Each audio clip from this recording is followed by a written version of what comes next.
What's up mga paps? Karon day mga paps nami karon sa Inayawan Market.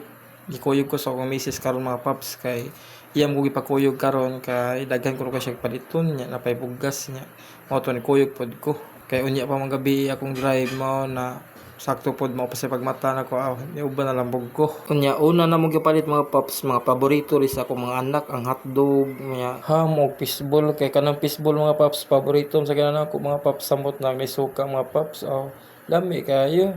Mao ni una mo gipalit mga paps kani siya mga paps hotdog, ham ug fishball. Samtang sa ako paglakaw mga paps akong anak din nanudlo dig ice cream kay mo papalit ko na siya nya. Mao ton ako di siyang gipalitan karon kay ug mao ni masuko mga paps pinagita ka uli ani. Pag human ako pagpalit og ice cream mga paps naara pod mi diri sa utanon.